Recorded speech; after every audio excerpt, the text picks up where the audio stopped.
All right, let's get straight into this explainer with a stat that's going to totally reframe how you look at your very next paycheck. Ready? Exactly 0% of the world's richest people, like the true 1%, are purely salary-earning employees. Not a single one. Instead, the ultra-wealthy fall into entirely different categories, right? We're talking entrepreneurs, investors, inheritors, and top-tier entertainers.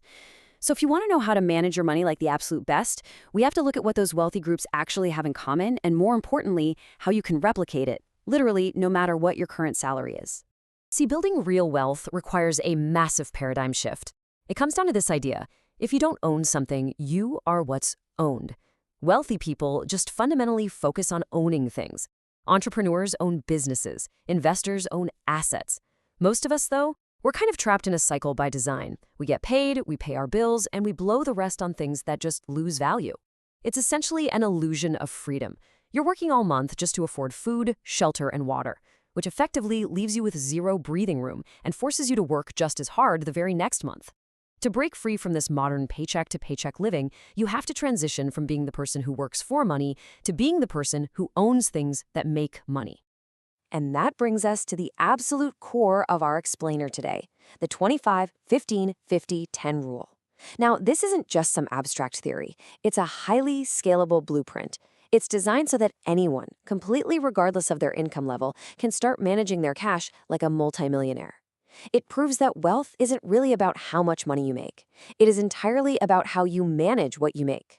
So, we're going to divide your income into 4 incredibly specific strategic buckets. Here is the exact roadmap we'll be following today. First up, growth at 25%. Second, stability at 15%. Third, essentials taking up 50%.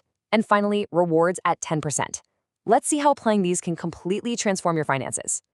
Okay, starting right off with step 1, growth. Getting that 25% working for you. The very first 25% of your income must immediately be directed into buying assets. And honestly, you literally cannot afford to wait to start funding this. Take Billy, for example. He started investing just $200 a month at age 20. Then you've got Phil, who waited until he was 30, but tried to play catch-up by investing $300 a month. By the time they both hit 60, Phil had actually contributed more of his own cash out of pocket, $108,000 compared to Billy's $96,000. But look at these final numbers. Assuming average historical market returns, Phil ends up with about $678,000. But Billy? Because he gave his money more time, he ends up with over $1.2 million. This proves without a doubt that starting early and letting compound interest do the heavy lifting easily beats trying to save massive amounts later in life. So what assets should you actually be buying with that 25%? Well, you always have to weigh risk versus reward.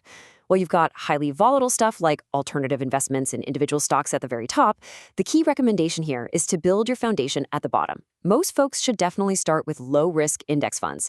I mean, they require almost zero daily effort, and combine that with investing in high-income skills, things like sales or coding. Skills give you the absolute fastest return on investment because they let you actively increase your primary income, which, you guessed it, you can then pour right back into those index funds. The crucial point here is making this growth fully automatic and super efficient. Here's a highly effective automated portfolio strategy you can literally set and forget. It's a simple 3-fund portfolio. 60% goes into a U.S. stock index fund, like the S&P 500. 30% into an international stock index fund to capture all that global growth, and 10% in a bond fund just to smooth out the bumpy market rides. But listen, just picking the right funds isn't enough. You absolutely must shield your growth using tax-advantaged accounts. We're talking a Roth IRA in the US or an ISA in the UK. If you don't do this, you are legally handing over thousands of dollars in unnecessary taxes to the government. And let's be real, they definitely do not need your charity. Finally, set this up to automatically transfer the exact moment your paycheck hits your bank account, so you're never even tempted to spend it. Moving right along to section 2, stability. This is all about keeping you in the game with that 15%. Because look, aggressively investing without a safety net, that is just a complete disaster waiting to happen. Imagine being 18, taking out a loan for a solid little used VW Golf to get to work and just feeling on top of the world. But then, 3 months later, boom, the engine completely blows up.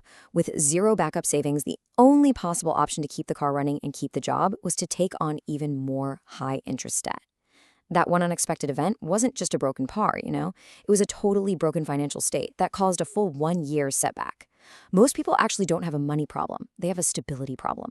To prevent this happening to you, you need to calculate your essential monthly baseline and save up a strict 5-month buffer.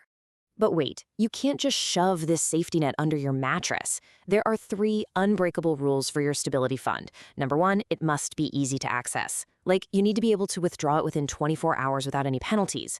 Number 2, zero risk. Never, ever put this money into the stock market or crypto. Seriously, if the market crashes the exact same week you lose your job, your safety net just vanishes. And number 3, it must always earn. Keep it parked in a high-yield savings account so that inflation doesn't secretly eat away at your purchasing power while the cash just sits there waiting for an emergency. All right, part 3, essentials. Setting that 50% boundary to feed you, not your ego. Now we tackle the biggest slice of the pie, and this must be aggressively capped at 50%. Why? Well, because shockingly, a massive 60% of Americans earning over $100,000 a year are still living completely paycheck to paycheck. Just let that sink in for a second. You can be earning a fantastic 6-figure salary and still be totally broke at the end of every single month simply because you're caught up in trying to look rich instead of actually becoming rich. This perfectly highlights the dangerous illusion of wealth we see everywhere today. On one side, you have the flashy friend. You know the type. Designer shirts, expensive watches, always spending money. But behind the scenes, literally $43 on the bank and a stack of overdue credit cards. On the other side, you have disciplined financial habits, wearing cheap, basic clothes, not looking wealthy at all to a stranger on the street, but actually having over $1,000 quietly compounding in investments, plus a fully stocked stability fund. True wealth is the stuff you don't see. It's the money that is saved and invested, not the money that's just blown to impress strangers. So to actually keep your essentials under that 50% cap, you've got to attack the massive wealth killers directly, rather than just obsessing over, cutting out a small daily coffee. First up is housing. Don't just blindly accept rent hikes. Renegotiate when your lease is up, get roommates, or really look into house hacking. Second is transport. Massive car payments are a devastating wealth killer. Buy reliable used cars that have already taken that massive depreciation hit for you. Or, hey, if you live in a walkable city, calculate the insane savings on insurance, maintenance, and parking if you were to just ditch the car entirely. Finally, do a brutal audit of your bank statements today and instantly cancel any subscription that isn't actively keeping you alive, working, or healthy. But look, our willpower definitely fades when we're tired, right? So you need an automated system to kill lifestyle creep right in its tracks. Whenever you want to buy something, just stop and ask yourself, is this an impulse purchase? If it is, immediately apply the 7-day pause rule. Just wait a full week. Usually the excitement completely fades and you realize you never even needed it. If you still want it after 7 days, calculate the cost per wear. A $60 pair of boots you wear 100 times, that is brilliant value. But a $200 designer item you wear twice, terrible financial decision. Always, always value quality and utility over flashy branding. Finally, bringing us to part 4, rewards. We use this last 10% to prevent financial burnout.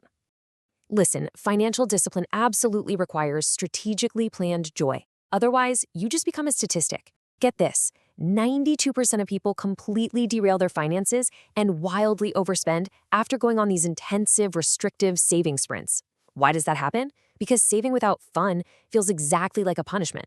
If you don't proactively schedule rewards into your budget, your willpower will eventually snap, and you'll end up sabotaging all that growth and stability you've worked so hard to build. So the absolute genius move here is to set up what we call a joy jar. This is a completely separate bank account where you automatically route 10% of your income every single month. This basically preloads your guilt-free fun. When you want to go out to dinner with friends or buy something you just really love, you use this account. But there is one strict rule. Once the joy jar hits 0, you are done until next month. You cannot cheat, you cannot pull from your growth or stability funds. This system allows you to spend without an ounce of guilt, knowing your future is already perfectly secure. Now, to get the absolute most bang for your buck out of this joy jar, you want to heavily prioritize high-value experiences over just buying more material clutter. Things like vacations, they aren't a waste of money. They are crucial investments in your health to prevent massive burnout. Spend on hobbies that maintain your passion and energy outside of the office. Invest in social experiences, dinners and concerts to keep your friendships strong. And use it for meaningful gifts to strengthen your relationships with the people you love. Because at the end of the day, experiences and relationships are what actually make you feel rich, not a garage crammed full of stuff. Let's wrap this explainer up with a really powerful question. I want you to look at your bank statement tonight and genuinely ask yourself, Are you spending to build your freedom, or are you just spending to decorate your cage? If you implement this 25-15-50-10 blueprint right now, automating your growth, securing your stability, capping those essentials, and structuring your rewards, you can finally escape that exhausting paycheck to paycheck cycle. It is time to stop working just to maintain an illusion and start taking true ownership of your future. Thanks so much for joining me on this explainer, and I highly, highly encourage you to put these exact numbers into practice starting with your very next paycheck.